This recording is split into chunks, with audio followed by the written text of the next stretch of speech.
teman-teman semua, selamat datang di video pembelajaran pada mata kuliah pemasaran global. Pada video kali ini, kami akan membahas tentang International Business Partnership atau IBP. Nah, sebelumnya, perkenalkan kami dari kelompok 7 yang beranggotakan Christine Lestari Sinaga, Dava Febrianda, dan saya sendiri Maria Magdalena Sihotang. Selamat menyaksikan. International Business Partnership (IBP) digunakan sebagai platform yang meliputi berbagai bentuk kemitraan atau cooperative ventures atau aliansi strategik, strategi alliances, atau international joint ventures. Sehingga IBP berarti kemitraan yang pihak-pihak bermitra ikut memberikan investasi dalam kepemilikan kemitraan. Perspektif International Business Partnership. Literatur IBP dapat dikelompokkan menjadi beberapa paradigma untuk menjelaskan organisasi, operasi, dan hasil atau outcomes. Yang pertama ada market power theory. Perusahaan dapat memperkuat posisinya di pasar melalui strategi kerjasama dengan perusahaan lain. Caranya ada dua. Yang pertama, offensive coalition, mengurangi pasar para pesaing atau membuat pesaing mengalami kenaikan biaya produksi atau distribusi. Yang kedua, defensive coalition, membentuk hambatan masuk. Yang selanjutnya ada transaction cost economics, kemitraan untuk mengurangi biaya dalam mengorganisasi transaksi bisnis internasional. Yang selanjutnya ada agency theory, perbedaan kepentingan shareholder atau pemegang saham dengan para manajer atau agent dalam pemisahan antara kepemilikan dan pengawasan dalam praktik bisnis modern. Para pemegang saham berusaha menekan resiko yang ditimbulkan oleh para manajer. Yang berikutnya ada increasing return theory.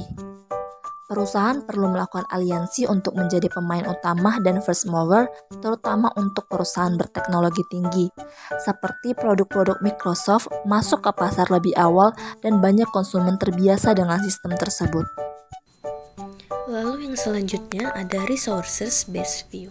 Kemitraan dijalin dalam rangka memadukan kemampuan, pengetahuan, teknologi, dan sumber daya yang saling melengkapi antar mitra bisnis, sehingga semua pihak dapat meraih keunggulan kompetitif bersama.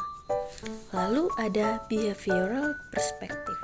Nah, proses relasional yang dialami selama perusahaan itu pembentukan IBP di antara komitmen, trust, dan juga kepuasan yang saling menguntungkan dan juga meningkatkan goodwill mitra bisnis. Lalu ada organizational learning atau knowledge. Perusahaan meningkatkan posisi kompetitifnya dengan cara mempelajari keahlian dan juga kemampuan baru dari perusahaan partner. Lalu ada political economy. Motif utamanya adalah untuk mendapatkan bargaining power superior yang ditimbulkan dari sumber daya dan kemampuan yang dimiliki perusahaan. Perusahaan yang memiliki dan juga mengendalikan sumber daya IBP yang tidak dapat dicarikan substitusinya mempunyai kelebihan untuk mendominasi dan mengendalikan IBP tersebut. Lalu yang terakhir ada strategic management theory. Tujuan strategis yang ingin dicapai IBP melalui kebijakan, struktur, dan rencana yang dibuat untuk mencapai tujuan tersebut. Di samping untuk pengembangan usaha ke luar negeri untuk mendapatkan keunggulan kompetitif tertentu seperti akses pasar. Kita masuk ke pembahasan selanjutnya terkait motif-motif melakukan international business partnership. Nah, jadi ada beberapa hal yang terkait dalam melakukan international business partnership. Di antaranya yang pertama yaitu melakukan kemitraan bisnis internasional untuk mencapai skala ekonomis. Yang kedua, pembelajaran bersama dengan mitra bisnis untuk mendapatkan akses ke aset perusahaan lain seperti teknologi pasar, modal, kapasitas produksi, dan lain-lain. Lalu yang ketiga, memperkecil resiko untuk membentuk suatu pasar agar lebih cepat masuk pasar kebutuhan sumber daya, terutama dana keahlian dan juga tenaga ahli. Lalu yang keempat, membentuk suatu pasar, misalnya mengurangi kapasitas pada pasar yang telah matang. Lalu ada keinginan untuk dapat memasuki pasar secara lebih cepat. Dan yang terakhir, yaitu organisasi yang membutuhkan joint venture karena membutuhkan sumber daya, terutama dana, keahlian, dan juga tenaga ahli. Bentuk-bentuk international business partnership. Nah, ada beberapa bentuk dari International Business Partnership, antara lain yang pertama yaitu Technical Training Startup Assistance Agreements, yaitu bantuan teknis, bantuan di tahap awal berdirinya kemitraan. Nah, durasinya ini singkat, bentuk kompensasinya lump sum fee atau sekali bayar, dan tingkat saling ketergantungan antar perusahaannya itu hampir tidak ada. Lalu yang kedua ada patent licensing, yaitu transfer hak paten hanya berlangsung satu kali. Bentuk kompensasi royaltinya yaitu persenan dari penjualannya. Tingkatnya itu saling ketergantungan antar perusahaan hampir tidak ada. Lalu yang ketiga ada production atau assembly atau buyback agreement. Nah, ini bisa berlangsung satu kali sampai beberapa kali. Bentuk kompensasinya yaitu markup atau dari komponen yang dijual, dan tingkat saling ketergantungan antar perusahaannya itu rendah sekali. Lalu yang keempat ada franchising, yaitu menjual sistem dan juga hak merek. Durasinya minimal beberapa tahun, bentuk kompensasi markup dan juga royalty. Tingkat saling ketergantungan antar perusahaannya itu rendah. Lalu yang kelima yaitu know-how licensing, bantuan teknis, yaitu memberikan lisensi know-how dan proprietary information.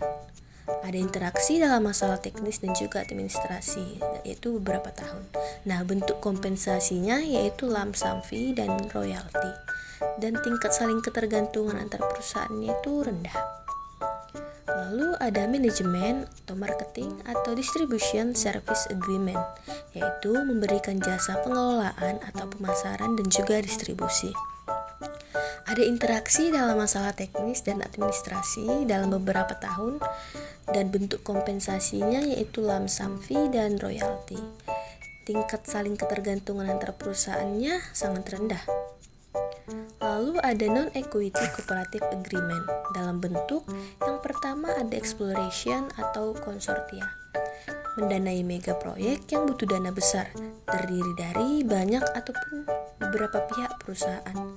Bentuk kompensasinya laba, yaitu biaya yang dikalikan pendapatan dari konsorsium, dan tingkat saling ketergantungan antar perusahaannya sedang. Lalu ada research partnership, kerjasama riset untuk manfaat pihak yang terlibat. Bentuk kompensasi labanya biaya dikalikan dengan pendapatan dari riset tersebut. Dan yang terakhir yaitu development production, yaitu kerjasama dalam memproduksi suatu produk. Bentuk kompensasi labanya biaya dikalikan pendapatan partner yang dominan.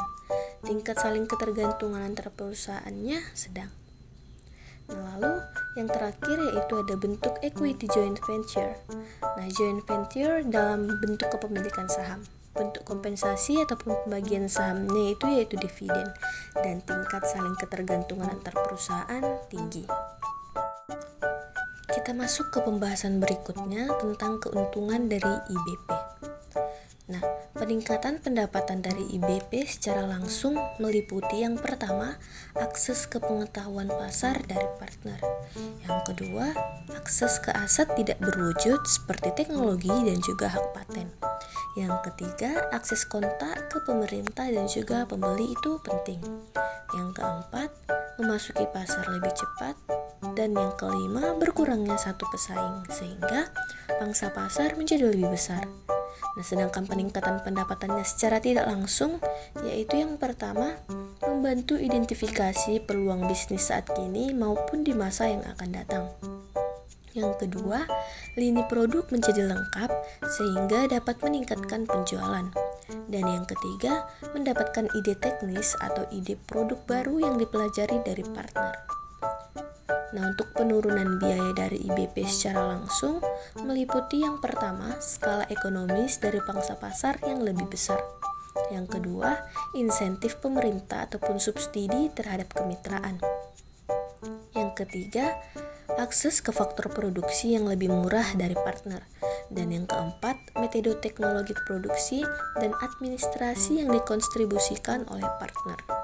Sedangkan penurunan biaya dari IBP secara tidak langsung meliputi yang pertama, peningkatan produktivitas yang disebarkan ke seluruh bagian perusahaan, dan yang kedua, terjadi organizational learning yang membuat operasi bisnis menjadi lebih efisien dan berkurangnya biaya pembelajaran.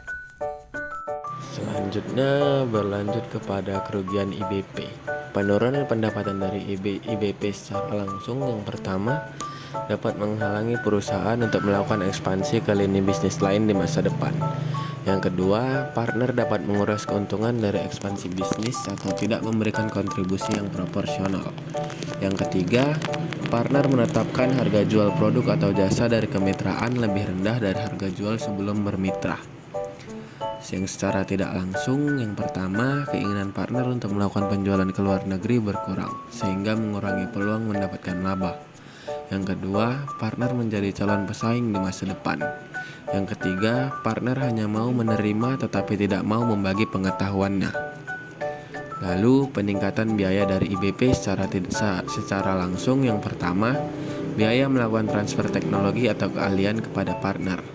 Yang kedua, peningkatan biaya koordinasi. Yang ketiga, tekanan partner untuk membeli dari pemasok tertentu. Yang keempat, menanggung biaya kesalahan yang dilakukan partner. Secara tidak langsung, yang pertama ada opportunity cost karena adanya eksekutif atau pegawai yang dipindah tugaskan ke perusahaan kemitraan. Yang kedua, menanggung biaya opportunity cost karena partner tidak melakukan tugasnya dengan baik. Selanjutnya ada seleksi partner international business partnership. Yang pertama, dengan kesesuaian strategik.